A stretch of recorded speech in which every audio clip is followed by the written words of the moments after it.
Our next honorary degree recipient is Lieutenant General Patricia Horoho, the first woman and the first nurse to be appointed Surgeon General of the United States Army.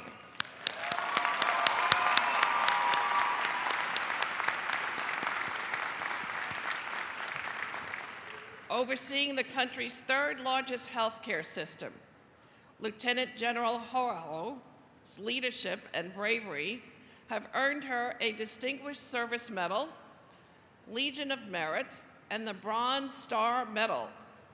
She is an American Red Cross nurse hero and was the USO's Woman of the Year in 2009. Let's see why.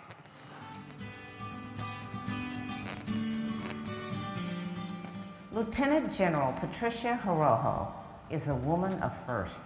She is the first female and the first nurse to serve as the Surgeon General of the U.S. Army.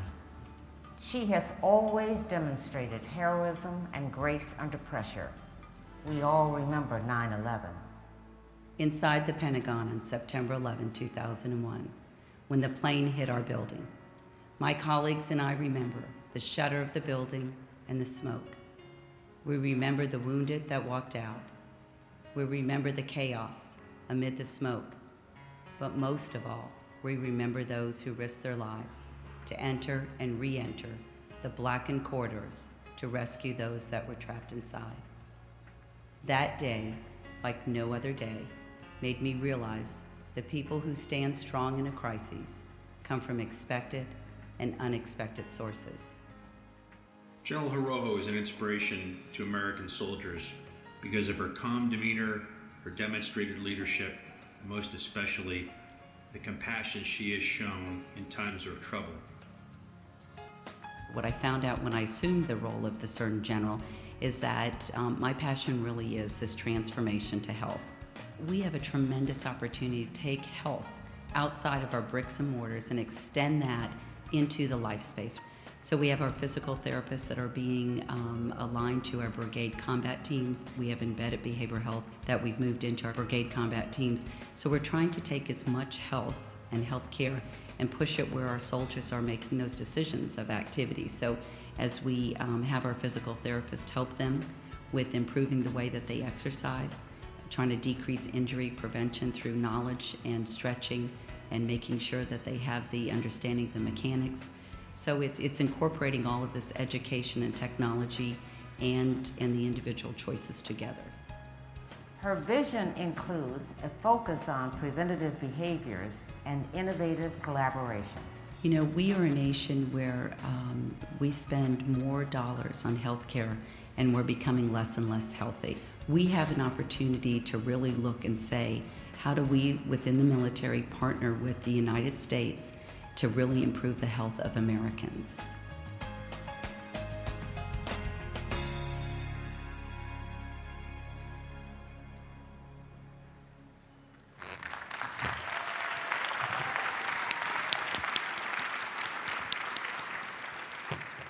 Today we honor Lieutenant General Horoho with a Doctor of Science.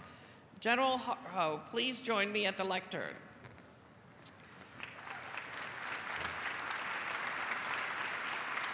Mr. President, I now have the honor to present Lieutenant General Patricia Horoho for the degree of Doctor of Science honoris causa. I ask Marisa Deliso to assist in the hooding.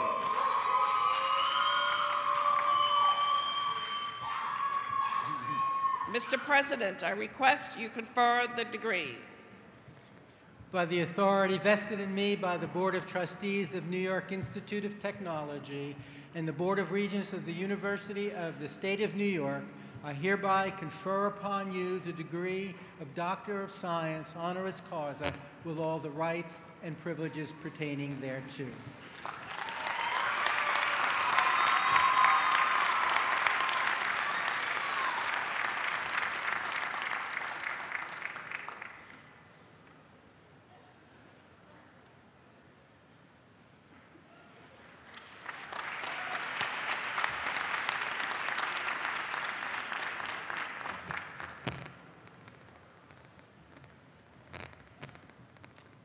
First, congratulations to our graduates. Very, very proud of what you have done over the last 4 years and look forward to what you're going to be doing for our nation. I'd like to thank our president of NYIT, the Board of Trustees, the faculty, and the families. It is a very humbling honor to be able to share this award with Frank, who has already done so much for our nation and is a leader of change, both not only across the nation, but the world and our armed forces. When I thought about getting this degree, I have to tell you, humility doesn't even seem appropriate for the way that I feel. To be able to have a degree from a university that I believe shares the values of our armed forces, of looking at competence and compassion, and how do we give that knowledge and those skills and traits to really be the threads that are woven across the fabric of our nation, to build strength, to educate, to make sure that we take the best of the United States and share that globally as we look in improving democracy and peace around the world.